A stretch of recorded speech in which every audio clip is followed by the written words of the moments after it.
இன்னைக்கு சீதையினுடைய அவதார திருநாள். ராமருடைய பத்னியாகிய சீதா ஸ்ரீ மகாலட்சுமி அவங்களுடைய தோன்றிய நாள் அப்படின்றதுனால இன்னைக்கு அவங்களுடைய பெருமைகளை கொஞ்சம் பார்க்க முயற்சி பண்ணலாம். ஸ்ரீராமாயணத்துல இருந்து ஸ்ரீராமாயணத்தை நம்ம எல்லாருக்கும் தெரியும். ராமாயணம் அப்படின்னாவே ராமருடைய சரித்திரம் அப்படின்னு தெரியும். ராமருடைய பெருமைகளை சொல்ல வந்த இதிகாசம் அப்படின்னு தெரியும். அந்த ராமாயணத்தை இயற்றிய வால்மீகி ரிஷி அவர் என்ன சொல்றாரு அப்படின்னா, இந்த ராமாயணத்தை பத்தி சொல்லும் போது சீதாயாம் சரித்தம் மகத்து அப்படின்னு சொல்றாரு. இந்த ராமாயணம் அப்படிங்கிறது ராமனுடைய பெருமையை சொல்ல வரல. இந்த ராமாயணம் அப்படிங்கிறது சீதையினுடைய பெருமையை சொல்ல வந்த சரித்திரம் அப்படின்னு சொல்லி சொல்றார். சீதையினுடைய சரித்திரமானது பேசப்படும் பொழுது கண்டிப்பா அதுல ராமர் வரார். அதனால ராமரையும் சேர்த்து சொல்லிட்டேன் அப்படின்னு சொல்றார். உண்மையில ராமாயணம் அப்படிங்கிறது சீதையனுடைய பெருமையை சொல்ல வந்ததா? அப்படி சீதையனுடைய பெருமையை சொல்ல வரும் பொழுது ராமரும் கண்டிப்பா சீதையனுடைய வாழ்க்கையில் இருக்கிறதுனால ராமரையும் நான் சேர்த்து சொல்ல வேண்டியதாயிடுச்சு. அதனால ராமாயணத்தினுடைய பெருமை சீதை தான் அப்படின்ற விஷயத்த முதல்ல நம்மளுக்கு வால்மீகி ரிஷி சொல்றார். அப்படி என்ன பெருமைகள் இருக்கு சீதைக்கு அப்படின்னு யோசிச்சு பார்த்தோம் அப்படின்னா, ராமாயணம் அப்படிங்கிறது எப்பயோ நடந்த ஒரு சரித்திரம். மகாபுருஷனாகிய ராமனுடைய சரித்திரம் அப்படின்றது நமக்கு தெரியும். அந்த சரித்திரத்தை நாம் ஏன் தெரிஞ்சுக்கணும் அப்படின்னு யோசிச்சு பார்க்கும்போது ராமருடைய பெருமையை தெரிஞ்சுக்கலாம் அப்படின்றது ஒரு விஷயம். அது பக்தர்களுக்கு, யார் ஒருத்தர் ராம பக்தனா இருக்கானோ அவனுக்கு ராமருடைய பெருமையை தெரிஞ்சுக்கணும் அப்படின்னு ஆசை இருக்கும். நம்மை போன்ற பாமர மக்களுக்கு, நம்மை போன்ற சாதாரண மனிதனுக்கு, நம்மை போன்ற ராமர் மேல எந்த வித பற்றுகளும் இல்லாம, ராமர் மேல எந்த பக்தியும் இல்லாம நமக்கு என்ன பிரயோஜனம் ராமாயணத்தை படிச்சு, ராமாயணத்தையே எல்லாரும் கொண்டாடுறாங்க அப்படின்னு கேட்டுருவாங்க இல்லையா? அதற்காக தான் ராமாயணத்தை என்ன சொல்றார், வெறும் ராமருடைய பெருமையை மட்டும் சொல்ல வரல. ராமாயணம் அப்படிங்கிறது நம்மை பற்றி கூறக்கூடிய ஒரு சரித்திரம் தான்.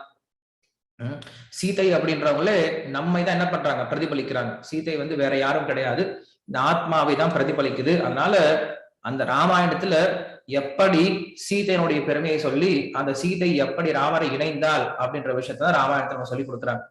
அது போல இந்த ஆத்மாவுடைய பெருமை, இந்த ஆத்மாவானது எப்படி பகவானை மறுபடியும் சென்றடையணும், பகவானுக்கு சேவை பண்ணும் அப்படின்ற விஷயத்தை நமக்கு ராமாயணம் போதிக்குது. அப்படின்ற ரீதியில பார்த்தோம் அப்படின்னா கண்டிப்பா ராமாயணம் நமக்கு பிரயோஜனமா இருக்கும். நாம் தொடர்பு படுத்தி பார்க்கக்கூடிய விஷயமா இருக்கும்.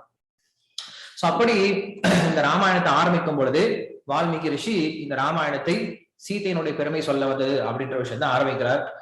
சீதா அப்படின்னா என்ன அப்படின்னு யோசிச்சு பார்த்தோம்னா, இந்த ஏர் கலப்பை இருக்கு இல்லையா, ஏர் கலப்பைக்கு பேர் தான் சீதா அப்படின்னு சொல்லுவாங்க சம்ஸ்கிருதத்துல. ஜனக மகாராஜா என்ன பண்றா, தன்னுடைய மிதிலா அப்படின்ற தேசத்துல யஜ்யம் பண்ணுவதற்காக என்ன பண்றா, ஒரு நிலத்தை அந்த ஏற்கலப்பையினால உழுதுட்டு இருக்கான். உழும் பொழுது அதுல ஏதோ ஒரு விஷயம் தட்டுப்படுது. அந்த விஷயத்தை அவன் எடுத்து பார்க்கும் போது அங்க ஒரு சின்ன பெட்டியில அழகான இந்த பெண் சிசு கிடைக்கிறாங்க. அவங்க என்ன சொல்றோம், சீதா அப்படின்னு சொல்றோம். அந்த ஏற்கலப்பையில இருந்து தோன்றியதுனால, ஏற்கலப்பையினுடைய முனியிலிருந்து தோன்றதுனால அவங்களுக்கு பேரு சீதான்னு பேர் வந்துச்சு. சீதை அப்படின்னா ஏற்கலப்பையினுடைய முனி அப்படின்னு நம்ம ஞாபகம் வச்சுக்கணும். அதுக்கப்புறம் இன்னொரு பேரு, சீதைக்கு இன்னொரு பேரு மைதிலி அப்படின்னு சொல்றது உண்டு. ஏன்? ஏன்னா மிதிலை அப்படின்ற தேசத்துல தோன்றியதுனால அவங்களுக்கு பேரு மைதிலி அப்படின்னு பேரும் உண்டு. இப்படி அந்த சீதையானவங்க ஜனக மகாராஜனுடைய வீட்டுல தோன்றி அங்க வளர்ந்துட்டு இருக்காங்க. வளர்ந்துட்டு இருக்கும் போது ஜனக மகாராஜனுக்கு ஒரு பெரிய கவலை. என்ன கவலை வந்துருச்சு அப்படின்னா, குழந்தை வளர ஆரம்பிச்சுட்டா, இந்த குழந்தைக்கு நல்ல திருமணம் செஞ்சு வைக்கணும், இந்த குழந்தைக்கு ஏற்றாற் போல இந்த குழந்தையை நம்ம கைப்பிடிச்சு கொடுக்கக்கூடிய அளவுக்கு ஒரு நல்ல புருஷன் கிடைக்கணுமே இவளுக்கு அப்படின்னு சொல்லிட்டு ரொம்ப கவலைப்பட ஆரம்பிச்சார். எப்ப கவலைப்பட ஆரம்பிச்சார் அப்படின்னா, சீதைக்கு 7 வயசு இருக்கும்போது கவலைப்பட ஆரம்பிச்சார்.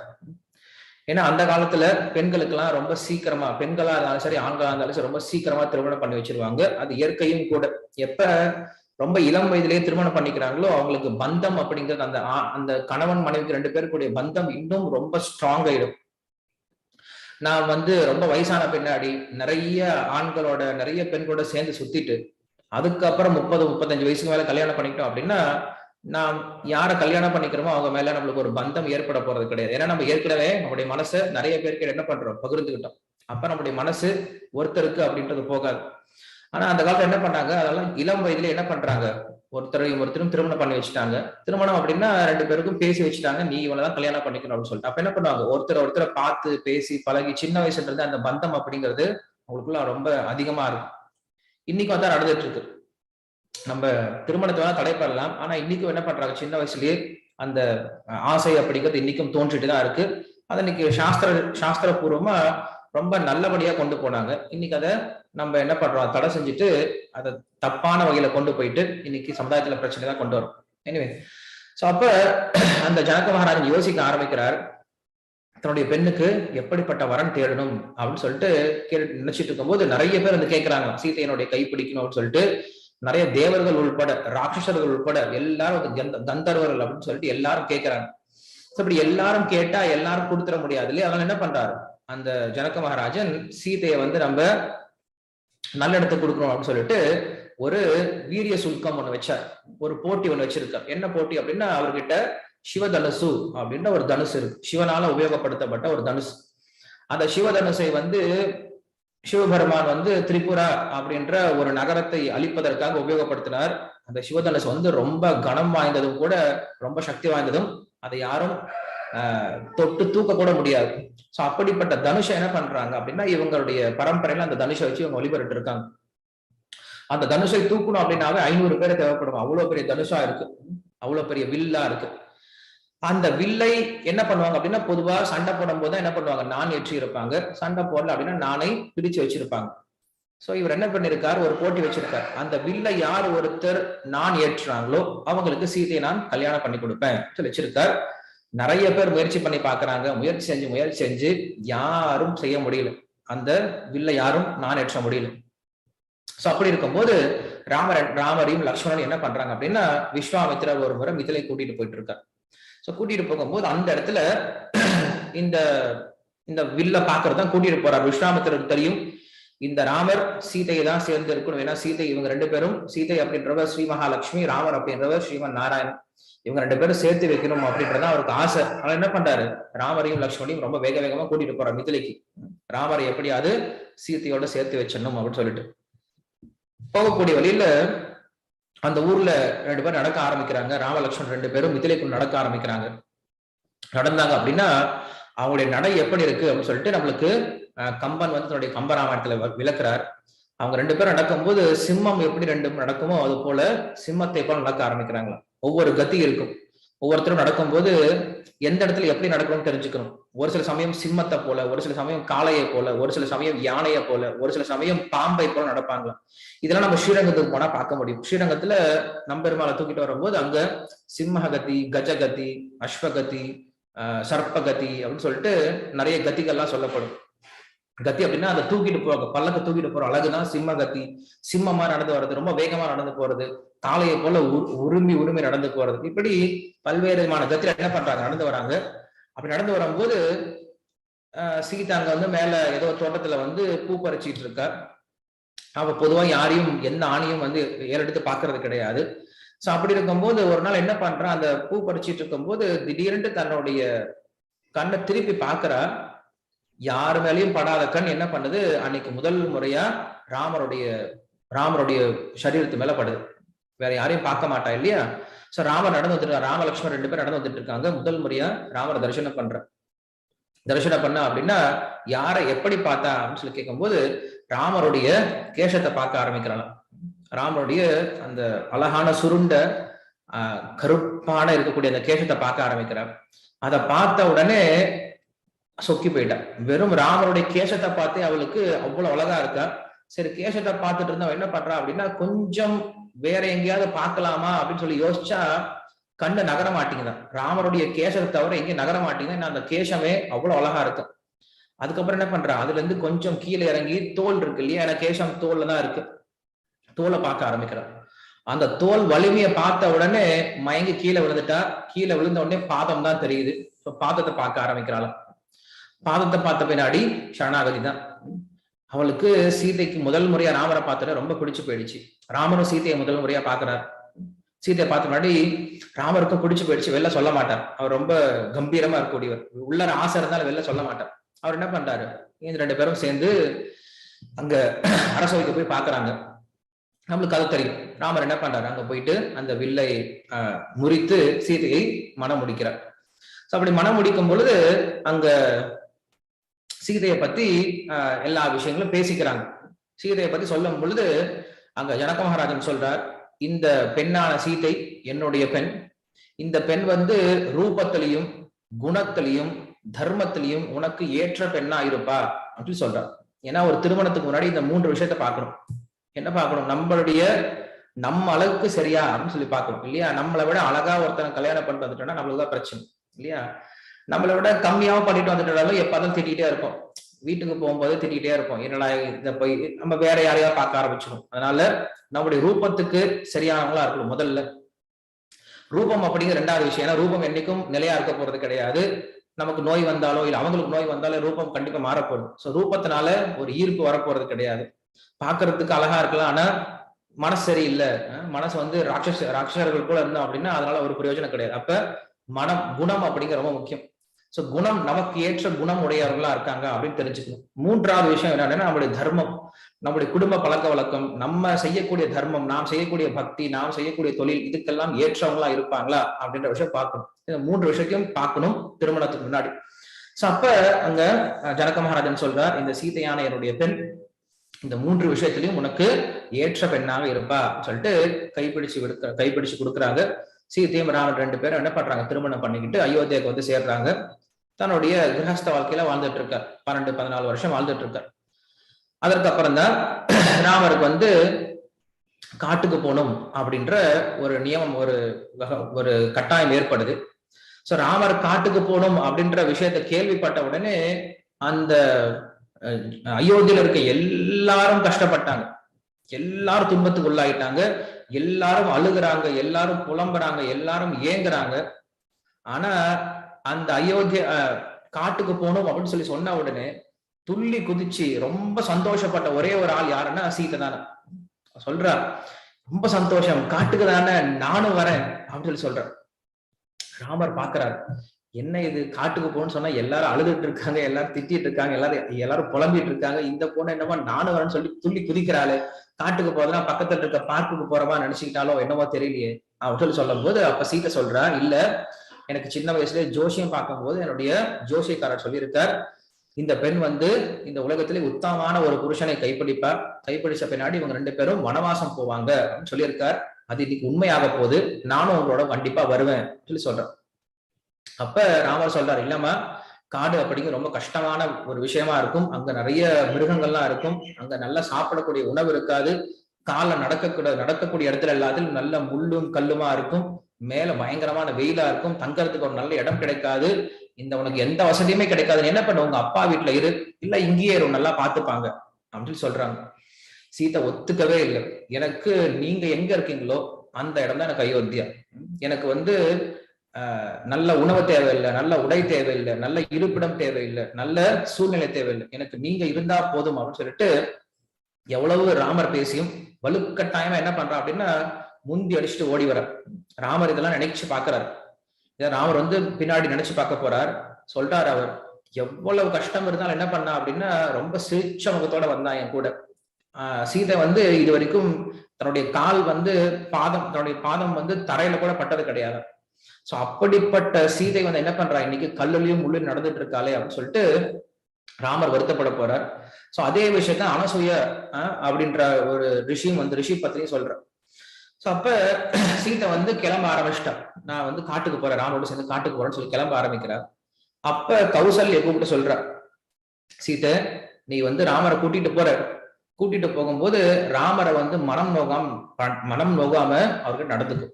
என்ன மனம் நோகாம நடந்துக்கும் அப்படின்னா, நல்லா இருக்கும்போது நம்மள புகழ்ந்து பேசுவாங்க, கொஞ்சம் கஷ்டம் வந்த பின்னாடி உனக்கெல்லாம் எதுக்கு கல்யாணம், நீ எல்லாம் எதுக்கு கல்யாணம் பண்ணிட்டோம்ல தண்டத்துக்கு அப்படின்னு சொல்லிட்டு திட்ட ஆரம்பிச்சுவாங்க. சோ அப்படி ஒருபோதும் ராமருக்கு மனத்தை புண்படுத்தக்கூடிய வகையில் என்ன பண்ணிடாத, ராமரை பேசிடாத அப்படின்னு சொல்லிட்டு அங்க கௌசல்யா சொல்றாளாம். சொன்ன உடனே அப்ப சீதை சொல்றா, அம்மா எனக்கு நல்லா தெரியும், ஒரு பதிவிரத்தை, ஒரு பெண், ஒரு மனைவி எப்படி இருக்கணும் அப்படின்ற விஷயத்த உங்களை பார்த்தாவே தெரியுது. ஏன்னா ராமர் காட்டுக்கு போகணும்னு சொல்லி சொன்ன உடனே தசரதன் வேணான்னு சொல்லி குதிக்கிறான், அங்க இருக்கக்கூடிய சுமந்திரன் வேணாம்னு சொல்லி குதிக்கிறான், வசிஷ்டர் வேணாம்னு சொல்லி குதிக்கிறாரு, லக்ஷ்மணன் வேணாம்னு சொல்லி குதிக்கிறான், அங்க இருக்கக்கூடிய எல்லா ரிஷிகளும் வேணாம்னு சொல்லி குதிக்கிறாங்க, அமைச்சர்கள் வேணாம்னு சொல்லி சொல்றாங்க, அங்க இருக்கக்கூடிய மக்கள் வேணாம்னு சொல்றாங்க, எல்லாரும் எதிர்த்து கேள்வி கேட்கிறாங்க. ஏன் ராமர் காட்டுக்கு போகணும், ராமர் காட்டுக்கு போக கூடாது அப்படின்னு சொல்லி எல்லாரும் எதிர்த்து கேட்கிறாங்க. இப்படி எல்லாரும் ராமர் மேல உரிமையா பேசிட்டு இருக்கும் போது, ராமர் மேல இருக்கிற அதிக உரிமை யாருக்கு இருக்கு? கௌசல்யக்கு தான் இருக்கு. கௌசல்யா அம்மா இல்லையா? எல்லாரும் பேசும்போது கௌசல்யா ஒரு வார்த்தை கூட கேட்கவே இல்லையா? ஏன் நீங்க ராமரை காட்டுக்கு அனுப்புறீங்க, ராமர் என்னுடைய பையன் தானே, காட்டுக்கு அனுப்பக்கூடாது அப்படின்னு சொல்லிட்டு ஒரு வார்த்தை கூட என்ன பண்ணவே இல்லை, எதிர்த்து தன்னுடைய கணவனை எதிர்த்து பேசவே இல்லையா? ஏன்னா தன்னுடைய கணவன் தசரதனுக்கு தெரியும் எது நல்லது அப்படின்னு சொல்லிட்டு அவர் செய்யறார், செஞ்சுட்டு போட்டும், நான் எதிர்த்து எதுவும் பேச மாட்டேன் அப்படின்னு சொல்லிட்டு அமைதியா இருக்கிறாங்க. சரி, அமைதியா இருக்காங்களே, கோபத்தினால சரி அமைதியா விட்டுட்டு எங்கேயோ போய் தூரமா போய் படுத்துட்டாங்க கஷ்டத்துல அப்படிங்கிறது கிடையாது. கௌசல்யா என்ன பண்றான் அப்படின்னா, தசரதன் வந்து ராமரை பார்க்கும் போதெல்லாம் கஷ்டப்பட்டு கீழே விழுந்துறாரு. ஐயோ ராமர் வந்து காட்டுக்கு போக போறாரு நினைச்சு அப்பப்ப மயக்கம் போட்டு கீழே விழுந்துறாரு. சோ எப்பெல்லாம் மயக்கம் போட்டு கீழே விழுறாங்களோ யாரும் என்ன பண்றல, தசரதரை யாரும் கண்டுக்கவே இல்லை. அப்ப என்ன பண்றா கௌசல்யா தான் என்ன பண்றா அப்படின்னா, அப்பப்ப தசரதர் பார்த்துக்கிட்டு அவர் தண்ணி கொடுத்து அவரை வந்து சமாதானப்படுத்துறது கௌசல்யா தானே. இந்த விஷயத்த சீத்தை பாக்குற, இவ்வளவு கஷ்டத்துக்கு மத்தியில, இவ்வளவு பிரச்சனைக்கு மத்தியில தன்னுடைய சுகத்தை கொஞ்சம் கூட எதிர்பார்க்காம, தன்னுடைய கணவன் தனக்கு தீங்கே செஞ்சிருந்தாலும், தன்னுடைய கணவன் தன்னுடைய பையனை காட்டுக்கே அனுப்பினாலும், தன்னுடைய கணவனுக்கு எப்படி சேவை பண்ணும் அப்படின்ற விஷயத்த நினைச்சிட்டு இருக்கா இல்லையா? இந்த குணத்தை நான் பார்த்து தெரிஞ்சுக்கிறேமா, இப்படிதான் ஒரு மனைவி இருக்கும் அப்படின்ற விஷயத்த நான் நல்லா தெரிஞ்சுக்கிட்டேன் அப்படின்னு சொல்லிட்டு சீத்தை சொல்றேன். சீதா அப்ப ரொம்ப இளம் வயது தான், ஆனாலும் என்ன பண்றா அப்படின்னா, இப்படிப்பட்ட உயர்ந்த அந்த தர்மத்தை அவள் கடைபிடிக்கக்கூடியவளா இருந்தா. அதுக்கப்புறம் அவங்க காட்டுக்கு போக ஆரம்பிக்கிறாங்க. சோ காட்டுல போன பின்னாடி அங்கேயும் அனசூய வந்து சொல்ல ஆரம்பிக்கிறார், சீத்தை நாங்கெல்லாம் வந்து காட்டுல தங்கிட்டு இருக்கோம் அப்படின்னா பெரிய விஷயம் இல்லாம, நீ ராஜ குடும்பத்துல பிறந்து இப்படிப்பட்ட ஒரு கணவனை நீ தேர்ந்தெடுத்து இப்படி நீ கஷ்டப்படுற இல்லையா, இதுதான் ரொம்ப பெரிய விஷயம். இதே போல நீ என்னைக்கும் எப்பயுமே வந்து நல்ல ஒரு குணத்தோட உன்னுடைய கணவனுக்கு சேவை பண்ணிட்டு சொல்லிட்டு ஆசீர்வாதம் பண்ணி அனுப்புறாங்க. சீத்தை இப்படி ராமரோட சேர்ந்து ரொம்ப சந்தோஷமாவே தன்னுடைய வனவாசத்தை செஞ்சிட்டு இருக்க. அப்படி செஞ்சிட்டு இருக்கும் போது ஒரு விஷயம் அவளுக்கு இந்த சீதையினுடைய சரித்திரத்தில் நம்ம புரிஞ்சுக்க வேண்டிய விஷயம் என்ன அப்படின்னா, சீதை இத்தனை நாளா என்ன பண்ணிட்டு இருந்தா, என்னைக்குமே ராமர் தான் வேணும், ராமரை தவிர எதுவும் வேண்டாம் அப்படின்னு வாழ்ந்துட்டு இருந்தா. ஒரு ருச்சிகரமான சரித்திரம் இருக்கு, அதுக்கப்புறம் இன்னொரு விஷயத்துக்கு போலாம். சோ அப்படி ரெண்டு பேரும் என்ன பண்ணிட்டு இருந்தாங்க, ராமர் சீதை இவங்க ரெண்டு பேரும் வந்து வனவாசத்துல நிறைய விளையாட்டுலாம் விளையாடுவாங்களாம். வெளியில பார்க்கும்போது அமைதியா இருப்பா, யாருக்கும் எதுவும் தெரியாது, சின்ன பொட்டு மாதிரி இருப்பா. ஆனா ராமரோட தனியா இருக்கும் போது பயங்கரமா லூட்டி அடிப்பாங்களா, பயங்கரமா வந்து ஜோக் பண்ணிட்டு விளையாண்டுட்டு இருப்பாங்க. சோ அப்படி இருக்கும்போது ஒரு முறை ஒரு விளையாட்டு, ராமர் சீதை ரெண்டு பேரும் ஏதோ ஒரு விளையாட்டு விளையாண்டுட்டு இருக்காங்க. அதுல ராமர் தோத்து போயிட்டார் அப்படின்னா, யார் தோத்து போயிட்டாங்களோ அவங்கள கைத்தால கட்டிடணும், ஒரு மரத்துல கைத்தால கட்டிடணும் அப்படின்றதுதான் அதனுடைய போட்டி. சோ ராமர் தோத்து போனப்ப என்ன பண்றா அப்படின்னா, சீதை என்ன பண்றா, ராமரை கைத்தால கட்ட ஆரம்பிக்கிறா. எப்படிப்பட்ட கயிறா, வெறும் கயிறு கிடையாது, நிறைய பூவெல்லாம் பறிச்சு மெனக்கட்டு அந்த பூவை என்ன பண்ற, பெரிய மாலையா பெரிய சரமா தொடுத்து அந்த சரத்தினால கைத்தை வந்து சுத்தரலாம். சோ அப்படி பூ பறிக்க போகும்போது ஒவ்வொரு கிளையா புடிச்சு பூ பறிச்சிட்டு இருக்க. அப்ப ஒரு கிளையில இருந்து பூவை பறிக்கும் போது இதை வந்து இந்த சீத்தை வந்து இந்த விஷயத்த ஹனுமானுக்கு சொல்லிட்டு இருக்க. அசோகவனத்துல சுந்தரகாண்டத்துல சொல்லிட்டு இருக்கும்போது அவன் சொல்ற, ஹனுமான் நான் அப்ப வந்து ஒவ்வொரு பூவா பறிச்சிட்டு இருக்கும்போது அந்த இடத்துல உன்னை போல அப்படின்னு சொல்லி நிறுத்தினான். உன்னை போலன்னு சொன்னா என்ன இருக்கு, அங்க ஒரு குரங்கு இருந்துச்சான். சோ சீத்தை பூவை பறிச்சுட்டே இருக்கா, அங்க ஒரு குரங்கு உர் அப்படின்னு சொல்லிச்சான். சொன்ன உடனே சீத்தை அங்க வந்து பயந்து ஓடி வந்து ராமனுடைய திருமார்பை வந்து கட்டிக்கிட்டாலாம். கட்டின பின்னாடி ராமனுடைய இதயத்துல வந்து அந்த சீத்தையினுடைய பொட்டு வந்து அங்க ஒரு சந்தனம் போல வந்து அப்பிடிச்சான். அப்புறம் பாக்குறாளாம், சீத்தை பாக்குறா, எது என்னது இங்க சிகப்பா இருக்கே அப்படின்னு சொல்லி சொல்லும் போது, ஏதாவது ரத்தம் வந்துருச்சான்னு சொல்லி கேட்கும் போது அப்ப ராமர் சொல்றாரா, இல்ல நீ எனக்கு போருக்கு இட்ட வீர திலகம் அப்படின்னு சொல்லிட்டு ராமர் சொல்லுவாராம். அப்ப சீதா அப்ப ஹனுமான் கிட்ட கேட்பா, நான் அப்பயே வீர திலகம் விட்டுட்டேனே ராமருக்கு, இன்னும் ஏன் போர் புரியாம இருக்கார், இன்னும் ஏன் ராவண கொல்லாம இருக்கார் அப்படின்னு சொல்லி கேட்பான். அப்படி அந்த போட்டி நடந்துட்டு இருக்கும்போது என்ன பண்றா, பெரிய மாலை கட்டின பின்னாடி என்ன பண்றா, ராமரை சுத்த ஆரம்பிக்கிறான். அந்த மாலையை வச்சு சரத்தை வச்சு சுத்திட்டு கொஞ்ச நேரத்துல போயிட்டா. அப்புறம் மறுபடியும் சமையல்லாம் முடிச்சுட்டு வந்து பார்த்தா ராமர் அப்படியே இருக்கார். அப்ப கேக்குறா, இது என்னது, இந்த மாலையை நீங்க அறுத்துட்டு வர மாட்டீங்களா, அப்படியே நின்றுட்டே இருக்கீங்க கேக்குற. அப்ப ராமர் சொல்றார், இல்ல ரொம்ப கஷ்டப்பட்டு நீ கட்டின மாலையாச்சே, ஏன் அறுத்துட்டு வரணும்னு நின்றுட்டு இருக்கேன் அப்படின்னு சொல்லி சொன்ன பின்னாடி மறுபடியும் இந்த பக்கமா சுத்தி சுத்தி சுத்தி எல்லா மாலையும் எடுத்த, கால்ல இருந்து தலை வரைக்கும் பெரிய மாலை கட்டியிருக்காங்க, எல்லா மாலையும் எடுத்தார். அதுக்கப்புறம் என்ன பண்றாரு, அந்த மாலையெல்லாம் எடுத்து ராமர் சீதையினுடைய தலையை, அவருடைய கூந்தல் ரொம்ப பெரிய கூந்தலம், அந்த கூந்தல் முழுக்க சுத்தி விட்டு சீதைக்கு அழக பார்த்தாராம். அப்படி இருக்கும்போது அந்த ராமரும் சீத்தை 2 பேரும் அந்த வன சஞ்சாரம் பண்ணிட்டு இருக்காங்க. ஒரு இடத்துல வந்த பின்னாடி ராமர் ரொம்ப களைப்பாயிட்டார், சீத்தையனுடைய மடியில படுத்து தூங்கிட்டு இருக்கார். சீத்தை என்ன பண்ணிட்டு ராமருடைய முகத்தையே பார்த்துட்டு இருக்கார். அப்படி இருக்கும்போது காகாசுரன் அப்படின்னு ஒரு அசுரன், இந்திரனுடைய மகன், அவன் என்ன பண்றான், இந்த சீதையை பார்க்கறான். சீதையை பார்த்த பின்னாடி சீத்தை கிட்ட சுத்தி வந்து பயங்கரமான சேட்டை பண்றான். சரி, சாதாரண காக்கா அதன்னு சொல்லிட்டு என்ன பண்றான், அவன் ஷூ ஷூ அப்படின்னு துரத்த முயற்சி பண்றான். காக்கா போற மாதிரி தெரியல, வந்து வந்து மறுபடியும் சீதையை வந்து தொட ஆரம்பிக்கிறான், சீதையை குத்த ஆரம்பிக்கிறான். உடம்பெல்லாம் சீதையை குத்துன பின்னாடி சீதையினுடைய உடம்புல இருந்து ரத்தம் வர ஆரம்பிச்சுது. அந்த ரத்தம் வந்த உடனே என்ன ஆகுது அப்படின்னா, அந்த ரத்த துளி வந்து ராமனுடைய முகத்துல விழுந்தது. ஏதோ சூடா விழுது அப்படின்னு சொல்லிட்டு ராமர் எந்திரிச்சு பாக்குறாரு. எந்திரிச்சு பார்த்தோன்னே சீதையினுடைய உடல்ல ரத்தம் தெரியுது. சீத்தை மேல ரத்தம் தெரியுது அப்படின்னு தெரிஞ்ச உடனே என்ன பண்றாரு, ராமர் திரும்பி பாக்குறாரு, யாரு அப்படின்னு சொல்லி பார்த்தா இந்த காக்கா. பயங்கர கோவம் வந்துடுச்சு. சின்ன பக்கத்துல இருந்து ஒரு புல் எடுக்கிறார், பிரம்மாஸ்திர மந்திரத்தை சொல்றார், காக்கா மேல விட்டார். சோ பிரம்மாஸ்திர மந்திரம் அப்படிங்கிறது அந்த காலத்துல ரொம்ப உயர்ந்த சக்தி வாய்ந்த மந்திரம். இன்னைக்கு நம்ம அட்டாமிக் பாம் சொல்லி சொல்றோம், அது போல நியூக்ளியர் வெப்பன் மாதிரி அந்த அட்டாமிக் பாம் அப்படிங்கிறது. அந்த விஷயத்தை என்ன பண்றாரு, அந்த காக்கா மேல ஒரு காக்காவுக்கு நியூக்ளியர் வெப்பன் எதுக்கு, ஏன்னா சீத்தை மேல இருக்கக்கூடிய அவ்வளவு பிரியம். அந்த நியூக்ளியர் வெப்பன் என்ன ஆகுது, அந்த பிரம்மாஸ்திரம் வந்து அந்த காக்காவை துரத்திட்டு போகுது. அந்த காக்கா சுத்தி சுத்தி போறான், எங்கெங்கயோ போய் உதவி கேட்டு பாக்குறான், யாரும் உதவி பண்ணலன்னு சொல்லிட்டாங்க, இந்திரனே உதவி பண்ணலன்னு சொல்லிட்டான். மறுபடியும் அந்த காக்கா இது மேல எதுவும் பண்ண முடியாதுன்னு சொல்லிட்டு களைச்சு போய் கீழே தோப்புன்னு விழுவுது. அந்த சீதாராமர் மட்டும் விழுது. விழுந்த உடனே அந்த சீதை என்ன பண்றா, ரொம்ப கருணையோட அந்த காக்காவை பார்த்து அந்த காக்காவை இழுத்துட்டு வந்து ராமனுடைய பாதத்துல போட்டு மன்னிச்சு விட்டுருங்களேன் அப்படின்னு சொல்றார். அதுக்கப்புறம் தான் ராமன் என்ன பண்றாரு, அந்த காக்கைய மன்னிச்சு விடுறாரு. சோ அப்படி தனக்கு தீமையே செஞ்சாலும் அந்த தீமை செய்யக்கூடிய அந்த காக்காவுக்கு, அந்த அசுரனுக்கு என்ன பண்றான் அப்படின்னா, சீத்தை வந்து கருணை காட்டக்கூடியவளா இருக்க. இதே விஷயத்தான் நம்மளுக்கு கம்பனும் சொல்றான். சீதையை வந்து ராமன் தூக்கிட்டு போயிட்டா அப்படின்னு நம்ம எல்லாரும் சொல்லிட்டு இருக்கோம். பட் உண்மையில என்ன ஆச்சு அப்படின்னா, சீதை தான் என்ன பண்ணாலாம், ராமன் வீட்டுல போய் உட்காந்துட்டு இருக்கலாம். ஏன்னா சீதை யாரும் தூக்கிட்டுலாம் போக முடியாது அப்படிலாம். சீதை வந்து லக்ஷ்மி இல்லையா, லக்ஷ்மி யாரும் தொடவே முடியாது. எப்படி நாராயணனை யாரும் தொட முடியாதோ அதே போல லக்ஷ்மியும் சக்தி வாய்ந்தவள். அவருடைய விருப்பம் இல்லாம யாரும் அவர் பக்கத்துல கூட வர முடியாது. அப்ப என்ன அர்த்தம் அப்படின்னா, பொதுவா வந்து பையன் தப்பு பண்ணியிருப்பான், ஏன்னா ரேங்க் சரியா வாங்கியிருக்க மாட்டான், இல்ல ஏதாவது சேட்டை பண்ணியிருப்பான். சேட்டை பண்ணியிருந்தா அப்படின்னா என்ன பண்ணுவாங்க, அம்மா போயிட்டு அந்த பையன் கிட்ட முன்னாடியே சொல்லி வச்சிருவாங்க, டே அப்பா வர போறாரு, உன்னை சமத்தி அடிக்க போறாரு, ஒழுங்கா இருக்கணும்டா, அப்பா வந்தா இப்படி நடந்துக்கணும்டா, அவர்கிட்ட இப்படி பேசணும்டா. என்ன பண்ணுவார் அப்படின்னா போய் சொல்லி வச்சிருவாங்க. அம்மா முதலே போய் அட்வைஸ் எல்லாம் பண்ண ஆரம்பிச்சிருவாங்க. அந்த அட்வைஸை கேட்டனா அப்படின்னா அந்த பையன் நல்ல பையனா திருந்தி அப்பா கிட்ட மாட்டாம அடி வாங்காம தவிச்சிருவான். அட்வைஸை கேட்கல அப்படின்னா அடி வாங்க போறான். சோ அப்படி இந்த ராவணன் அப்படின்ற அவனும் என்னதான் சீதையினுடைய மகாலட்சுமியுடைய பையன் தான். நம்ம எல்லாரும் அந்த சீதையினுடைய பசங்க தான். நமக்கு பகவான் நாராயணன் தான் தந்தை அப்படின்னா சீதை தான் நம்முடைய தாய் இல்லையா. சோ உண்மையால மதர்ஸ் டே இன்னைக்குதான் நம்ம கொண்டாடி இருக்கணும் இல்லையா. நமக்கு எதுவுமே தெரியாம நேற்று முந்தானத்துல ஏதாவது மதர்ஸ் டே கொண்டாடிட்டு இருக்காங்க. எது மதர், உண்மையான மதர் யாரு, உண்மையான அம்மா யாருன்னா ஜகத்துக்கே உண்மையான தாய் அப்படின்றவங்க அப்படின்றது சீதை தான், லக்ஷ்மி தான்.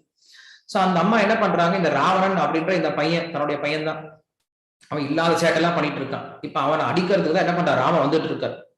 அவனை அடிக்கிறதுக்கு முன்னாடி நம்ம போய் என்ன பண்ணலாம், நம்ம பையனுக்கு புத்தி சொல்லலாம்னு சொல்லிட்டு என்ன பண்ணிருக்காளாம், சீதை வந்து உட்காந்துட்டு இருக்காள். இங்க வந்து உட்காந்துட்டு லங்கையில வந்து உட்காந்துட்டு, டே ராவணா சொல்ற பேச்சு கேள்றா, ராவணா சொல்ற பேச்சு கேள்றா, ராமர் கிட்ட சரணாகதி பண்ணு, ராமர் கிட்ட நண்போடு, ராமர் கிட்ட அன்போடு, ராமர் கிட்ட பகச்சிக்காதான்னு சொல்றதுக்கு தான் என்ன பண்ணிருக்காளாம், இங்க வந்து சீதை வந்து உட்காந்து இருக்காளாம். அப்படி எல்லாம் சீதை யாரும் தொடவே முடியாது. சீதையை தொட்டு தூக்கிட்டு போக முடியும், சீதையை வந்து ஒருத்தர் கடத்திட்டு போக முடியும் அப்படின்னா அப்ப சீதையை விட ராவன் வந்து ரொம்ப சக்தி வாய்ந்தவன் அப்படின்றது நமக்கு தெரிய வந்து. சீதையை விட ராவன் கண்டிப்பா சக்தி வாய்ந்தவன் கிடையாது. ராவன் ஒரு சாதாரணமான ஆத்மா. அப்ப சீதையினுடைய அனுமதியோட சீதையினுடைய விருப்பத்தோட தான் என்ன பண்ற, அங்க போய் உட்காந்துட்டு இருக்க. காரணம் என்னது, ராவனுக்கு நல்ல புத்தி சொல்லலான்னு போய் உட்காந்துட்டு இருக்காங்க. இதுதான் சீதையினுடைய குணம். அவன் என்ன சொல்றா, பாப்பானாம்பா சுபானாம்பா வதானஹானாம்பா பிளவங்கமா காரியம் கருண மாத்திரேன அப்படின்னு சொல்லி சொல்றான். ஒருத்தன் பாவம் பண்ணியிருந்தாலும் சரி, அவன் புண்ணியம் பண்ணியிருந்தாலும் சரி, ஒருத்தன் நல்லவனா இருந்தாலும் சரி, கெட்டவனா இருந்தாலும் சரி, ஒருத்தனுக்கு தகுதி இருந்தாலும் சரி, தகுதி இல்லைனாலும் சரி, நம்ம செய்ய வேண்டியதெல்லாம் என்னது, காரியம் கருண மாத்திரேன அப்படின்னு சொல்லி சொல்றான். நம்ம செய்ய வேண்டியதெல்லாம் வெறும் கருணை மட்டும்தான். நல்லவனுக்கா நம்ம கருணை பண்ணோம் அப்படின்னா நல்லவனை எங்க போய் தேடுறது? இல்ல நல்லவனுக்கு ஏன் கருணை கொடுக்கணும்? அவனே நல்லவனா இருக்கானே, அவனுக்கு ஏன் கருணை கொடுக்கணும்? யார் ஒருத்தன் அயோக்கியனா இருக்கானோ, யார் ஒருத்தன் மோசமானவனா இருக்கானோ அவனை திருத்தணும், அவனுக்கு நல்லது கொடுக்கணும், அவனுக்கு கருணை கொடுக்கணும். அதுதான் முக்கியமான விஷயம். நல்லா படிக்கிற பசங்களை ஃபர்ஸ்ட் ரேங்க் வாங்க வைக்கிறது முக்கியம் கிடையாது. தண்டமா எதுக்குமே பிரயோஜனம் இல்லாதவங்கள நல்லபடியா படிக்க வச்சு அவங்க நல்ல ஒரு ஒரு நிலைமைக்கு வந்தாங்க அப்படின்னா அதில் தான் ஒரு ஆசிரியருக்கு பெருமை. அது போல அந்த சீத்தை சொல்றா, நல்லவங்களுக்கு நம்ம வந்து ஆசீர்வாதம் கொடுத்து அவங்களுக்கு கருணை கொடுத்தோம் பிரயோஜனம் கிடையாது. இதே போல இருக்கவங்களை என்ன பண்ணாம நல்ல விஷயங்களை சொல்லி கொடுத்து அவங்களை திருத்தாதான் ரொம்ப பெரிய விஷயம் அப்படின்னு சொல்லிட்டு சீதையினுடைய மறு உருவம் அப்படிங்கிறது கருணையினுடைய மறு உருவம் தான் சீதை அப்படின்னு சொல்லி சொல்றோம். சோ அப்படிப்பட்ட சீதை என்ன பண்றா, ராவனுக்கு புத்தி சொல்லதான் போய் உட்காந்துட்டு இருக்கா அப்படின்னு சொல்லி சொல்றோம். இன்னொரு பாடம், நம்ம முக்கியமான பாடம் சீதையில என்ன தெரிஞ்சுக்கணும் அப்படின்னா, சீதை அப்படின்றவ ராமரை தவிர வேற எந்த விஷயத்தையும் என்னைக்குமே ஆசைப்பட்டது கிடையாது. ஒரு கட்டத்தை தவிர ஒரு தடவை என்ன பண்றா, எப்பயுமே ராமரை மட்டுமே வேறும் நடிச்சிட்டு இருந்தா சீதை ஒரு முறை ஒரு மாயமான பாக்குற பார்த்துட்டு எனக்கு அந்த மான் வேணும்னு சொல்லி கேட்கிற. அந்த மான் வேணும்னு சொல்லி கேட்ட பின்னாடிதான் என்ன ஆகுது, ராமரை பிரிஞ்சுட்டா. எப்ப மான் வேணும்னு சொல்லி கேட்டாலும் ராமர் கிட்ட இருந்து பிரிய ஆரம்பிச்சிட்டா. அதே போல எப்ப அதுக்கப்புறமும் ஒரு ஒரு ஒரு ஒரு சான்ஸ் இருந்துச்சு, எப்படி லக்ஷ்மணன் இருந்துட்டு இருந்தார். சோ லக்ஷ்மணன் காப்பாத்தி இருப்பார். அதுக்கப்புறம் என்ன பண்ண, லக்ஷ்மணனையும் திட்ட ஆரம்பிச்சிட்டா. லக்ஷ்மணனை வந்து எப்ப அபராதம் பண்ண ஆரம்பிச்சாலும் அப்ப ராவணன் தூக்கிட்டே போயிட்டான். என்ன அர்த்தம் இதுக்கு அப்படின்னா, சீதை அப்படின்றவ நம்மை போன்ற ஒரு ஆத்மான்னு வச்சுக்கலாமே. இந்த ஆத்மாவானது என்னைக்கும் பகவானை மட்டுமே சார்ந்து பகவானை மட்டுமே சேவை செஞ்சு கொண்டு பகவான் மட்டுமே வேணும்னு சொல்லிட்டு பகவானோட சேர்ந்து வாழ்ந்துட்டு இருக்கக்கூடிய ஆத்மா. இந்த ஆத்மாவானது எப்ப பகவானை விட்டுட்டு இன்னொரு விஷயம் இந்த உலகத்துல வேற ஒரு விஷயத்து மேல ஆசைப்படுதோ அப்ப ராவணன் அப்படின்னு சொல்லக்கூடிய 10 தலை, ராவனுக்கு 10 தலை அப்படின்னு என்ன அர்த்தம், இந்த உடம்புல 10 புலன்கள் இருக்கு. இந்த 10 புலன்களை கொண்ட இந்த ராவணன் அப்படின்னு சொல்லக்கூடிய இந்த உடம்புல பந்தப்படுத்தப்படுறான். சீதையான ஆத்மாவானது பந்தப்படுத்தப்படுற. அப்படி இருந்தும் ஒரு சான்ஸ் இருக்கு. என்ன சான்ஸ், லக்ஷ்மணனால காப்பாத்தி இருப்பாங்க. சோ லக்ஷ்மணனை எப்ப மீறி போனாலோ அப்ப போய் மாட்டிக்கிறார். அதே போல பக்தர்கள், சோ பக்தர்களுக்கு நம்ம எப்ப அபராதம் பண்றோம், பக்தர்கள் நம்மளை கண்டிப்பா பக்தி சேவையில கொண்டு வர முடியும், மறுபடியும் நம்மள வந்து பாதுகாப்பா வச்சிருக்க முடியும். ஆனா ஒருத்தன் பக்தனுக்கும் அபராதம் பண்ணிட்டான் அப்படின்னா அவன் கண்டிப்பா கஷ்டப்பட வேண்டியவன் தான். எப்ப லக்ஷ்மணனுக்கு வந்து அபராதம் பண்றாலும் சீதை கொண்டே போயிட்டு அவன் ராவணன் கொண்டு போயிட்டு 10 மாசம் என்ன பண்ணிட்டு இருக்காங்க, லங்கையில வந்து வச்சிட்டு இருக்கான். அப்படி லங்கையில வச்சிட்டு இருந்தாலும் சீதை என்ன பண்றா அப்படின்னா, எனக்கு அந்த லங்கையில உட்காந்து ராவணன் என்ன பண்றான், நிறைய விஷயத்த காட்டுறான். உன்னை நான் வந்து ராணி ஆக்கிடுறேன், உனக்கு இதை கொடுக்குறேன், அந்த செல்வத்தை கொடுக்குறேன், அந்த செல்வத்தை கொடுக்குறேன், உனக்கு வந்து இதை பண்றேன் அதை பண்றேன்னு சொல்லிட்டு நிறைய ஆசை காட்டுறான், மிரட்டுறான், கெஞ்சறான், கொஞ்சறான், என்னென்னோ பண்ணி பாக்குறான். சீதை நகரவே இல்லை. எனக்கு ராமர் தான் வேணும்னு சொல்லிட்டு அப்படியே உட்காந்துட்டு இருக்க. அது போல நாம இந்த ஆத்மாவானது என்ன ஆயிடுது, இந்த உடம்புக்குள்ள வந்த பின்னாடி இந்த உடல் என்ன பண்ணுது அப்படின்னா நம்மளுக்கு நிறைய விஷயத்த காட்டுது. இதை சாப்பிடலாம், இங்க பார்க்கலாம், இதை பண்ணலாம், அதை பண்ணலாம், இங்க சந்தோஷமா இருக்கலாம், அங்க சந்தோஷமா இருக்கலாம்னு சொல்லிட்டு இந்த இந்த ராவணனை போன்ற இந்த உடல் என்ன பண்ணுது, நமக்கு நிறைய விஷயத்த காட்டுது, நம்மளுக்கு மிரட்டுது, நம்மளை அடிமைப்படுத்த முயற்சி பண்ணுது. ஆனா இந்த ஆத்மாவானது இது எதுக்குமே கை கொடுக்காம எப்ப எனக்கு ராமர் மட்டும்தான் வேணும்னு சொல்லிட்டு இந்த ஆத்மாவானது எப்ப பகவானுடைய தியானத்துல மட்டுமே இருந்துட்டு இருக்கோ அப்ப என்ன பண்றாரு, ராமர் கண்டிப்பா வருவார். சோ ராமர் கண்டிப்பா வரணும் அப்படின்னா இந்த பக்கம் சீதை ராமருக்காக காத்துட்டு இருக்கா, இந்த பக்கம் ராமர் சீதைக்காக காத்துட்டு இருக்காங்க. இவங்க 2 பேரும் காத்துட்டு இருக்காங்களே தவிர இவங்க 2 பேரும் இணைய முடியல. இவங்க 2 பேரும் இணைச்சு வச்சது யாரு அப்படின்னா ஹனுமான் தான்.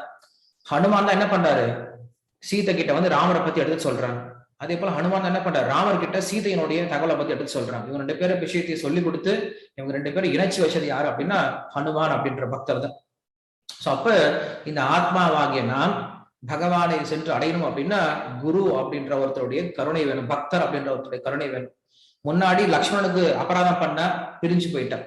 இப்ப ஹனுமான நம்புன ஹனுமானுடைய கருணையினால் ஹனுமானுடைய விஷயத்தினால என்ன ஆகுனா மறுபடியும் சீதையானவள் ராமனோட சேர்ந்தார் அப்படின்ற விஷயத்த பாக்குறோம். அப்ப இந்த ஆத்மாவானது பகவானை தவிர வேற ஒரு விஷயத்து மேல எப்ப ஆசைப்படுறாலோ, இந்த ஆத்மாவானது எப்ப பக்தர்களுக்கு அபராதம் பண்றாங்களோ அப்ப நாம் பகவானை விட்டு பிரிஞ்சிருவோம் அப்படின்ற விஷயத்த பார்த்து தெரிஞ்சுக்கணும். இது ஒரு முக்கியமான விஷயம் சீதையன்கிட்ட இருந்து. அதுக்கப்புறம் இன்னொரு முக்கியமான விஷயம் வந்து சீதை ஏன் வந்து ராமர் தீக்குளிக்க வச்சார் அப்படின்னு நிறைய பேர்லாம் கேட்டுட்டு இருப்பாங்க. இதெல்லாம் வந்து பிரயோஜனமே இல்லாத, லாஜிக்கே இல்லாத கேள்வி. ஏன்னா சீதை அப்படின்ற லக்ஷ்மி அப்படின்னு சொல்லி சொன்ன பின்னாடி சீதையை பத்தி ராமருக்கு தெரியும், ராமரை பத்தி சீதைக்கு தெரியும். அதனால சீதை வந்து கஷ்டப்படவே இல்லை. நீங்க தீக்குளிக்கணும் அப்படின்னு சொல்லி சொன்ன உடனே சீதை ரொம்ப சந்தோஷமா தான் இறங்கி போறா. நீ என்ன சந்தேகப்படுறியா அப்படின்னு சொல்லிட்டு கொஞ்சம் கூட யோசிக்கவே இல்லை. ஏன்னா ராமர் கண்டிப்பா சீதையை சந்தேகப்படவே மாட்டார். ராமர் சீதை யாரும் கலங்கப்படுத்த முடியாது. இருந்தாலும் மக்களுக்கு பாடம் புகட்டுவதற்காக, மக்களுடைய சந்தேகத்தை தீர்ப்பதற்காக என்ன பண்றார், அப்படி ஒரு சரித்திரத்தை வந்து உண்டுபடுத்துறார். அதனால ராமருக்கு மேலேயோ இந்த சீத்தை மேலேயோ தப்பு கிடையாது. மக்கள் தப்பா நினைச்சிடக்கூடாது, மக்கள் தப்பா நினைச்சிடக்கூடாதுன்னு சொல்லி சொல்றதை காட்டிலும் சீத்தை எவ்வளவு புனிதமானவள், சீத்தை எவ்வளவு சக்தி வாய்ந்தவள் அப்படின்னு சொல்லி காட்டுவதற்காக அங்க அந்த அக்னி பிரவேசம் அப்படின்ற விஷயத்தை செய்ய சொல்றார். அதே போல ராமர் என்ன பண்றார், கடைசி காலத்துல ஒரு சாதாரண ஒரு வண்ணான் ஒருத்தர் ஒரு விஷயத்த சொன்னா அப்படின்றதுனால என்ன பண்றாரு, சீதையை வந்து கொண்டு போய் காட்டுல விட்டு வந்துடுறார். இது எதை காட்டுது அப்படின்னா, ராமர் என்ன பண்றார், இந்த ஊர்ல இருக்கக்கூடிய ஒவ்வொரு மனிதனுக்கும் நான் வந்து சம்மதமானவன வாழணும், ஒருத்தனும் எனக்கு தப்பா பேசிடக்கூடாது, அவனுக்கும் நான் எப்படி பண்ணும், அவனுக்கும் நான் வந்து நீதி கொடுக்கணும் அப்படின்ற விஷயத்தினால சீதையை கொஞ்சம் தூரம் வச்ச மாதிரி இருக்கு. உண்மையில சீதையை பிரிக்கவே முடியாது, ராமர் கிட்ட இருந்து சீதையை பிரிக்க முடியாது, சீத்தை கிட்ட இருந்து ராமர் பிரிக்க முடியாது. எல்லாம் வெறும் நாடகம் தான், இந்த உலகத்தில் நடக்கூடிய நாடகம் தான். ஸோ நாடகத்துல ஒரு சில சமயம் ஹீரோ ஹீரோயினை பிரிஞ்சிருக்கிற மாதிரி இருக்கும், இல்ல ஹீரோயினை விட்டு ரொம்ப தூரமா கோவப்படுற மாதிரி இருக்கும். இதெல்லாம் எதுவும் உண்மை கிடையாது. இதுல நமக்கு சொல்லிக் கொடுக்கக்கூடிய தத்துவத்தை தான் நம்ம புரிஞ்சுக்கவே தவிர கதையா பார்க்க கூடாது. அப்ப கதையா பார்க்கும்போது என்ன கதை நமக்கு சொல்லிக் கொடுக்குறாங்க, இதுல ராமர் தன்னுடைய பிரஜைகளுக்கு, தன்னுடைய மக்களுக்கு, தன்னுடைய நாட்டு மக்களுக்கு எவ்வளவு முன்னுரிமை கொடுக்கிறார், அந்த நாட்டு மக்கள் மேல எவ்வளவு மரியாதை வச்சிருக்கார் அப்படின்ற விஷயத்த நமக்கு இது காட்டுது. இதுதான் ராமராஜ்யம் சொல்லி சொல்றோம். ராமராஜ்யம் அப்படின்னா மக்கள் மேல அவ்வளவு மதிப்பு கொடுத்து மக்களுக்காக நடக்கக்கூடிய ஆட்சி அப்படிங்கிறத ராமராஜ்யம் சொல்லி சொல்றோம். அப்படிப்பட்ட ராஜ்யத்தை தான் மறுபடியும் கொண்டு வரணும் அப்படின்னு சொல்லிட்டு மக்கள் நினைக்கக்கூடியதா இருக்கு. சோ இப்படி சீதையனுடைய பெருமைகள் அப்படிங்கிறது நமக்கு ராமாயணத்துல அநேகமானதா இருக்கு. சோ இப்படி நம்ம ராமாயணத்தை மொத்தம் பார்த்தோம் அப்படின்னா, எப்படி சீதையானவள் ராமர் கிட்ட இருந்து பிரிஞ்சா, எப்படி சீதையானவள் மறுபடியும் ராமனோட இணைஞ்சா அப்படின்ற விஷயத்தான் நமக்கு ராமாயணம் சொல்லி கொடுக்குது. இந்த விஷயமானது நமக்கு ஏற்ற விஷயமா இருக்கு. ஏன்னா நம்ம தான் இந்த ஜீவாத்மா, நாம் பகவான் கிட்ட இருந்து பிரிஞ்சிருக்கோம், மறுபடியும் இந்த ஜீவாத்மாவானது அந்த பகவானை போய் சென்றடையணும் அப்படின்ற விஷயத்தை நம்மளுக்கு உணர்த்தக்கூடிய ஒரு சரித்திரம் அமைஞ்சிருக்கு. சீதையை போன்ற ஒரு நல்ல மனைவி, சீதையை போன்ற ஒரு நல்ல பெண் நம்ம எங்கேயுமே பாத்திர முடியாததுனால ஒவ்வொரு பெண்ணும் என்ன பண்ணும் அப்படின்னா, அந்த சீதையினுடைய சரித்திரத்தை படிக்கணும், அவங்கள போல இருக்கிறதுக்கு முயற்சி பண்ணும். இந்த நாளை நம்ம எல்லாருமே அந்த சீதையை பிரார்த்தனை பண்ணி நாமும் பிரிஞ்சிருக்கக்கூடிய நாம என்ன பண்ணும் அப்படின்னா, மறுபடியும் பகவான் அடைவதற்கு அந்த சீதை தான் நம்மளுக்கு என்ன பண்ணும், ஸ்ரீ மகாலட்சுமி தான் நம்மளுக்கு உதவி பண்ணும் அப்படின்ற விஷயத்தை நாம் எல்லாரும் அந்த சீதா பிராட்டி கிட்ட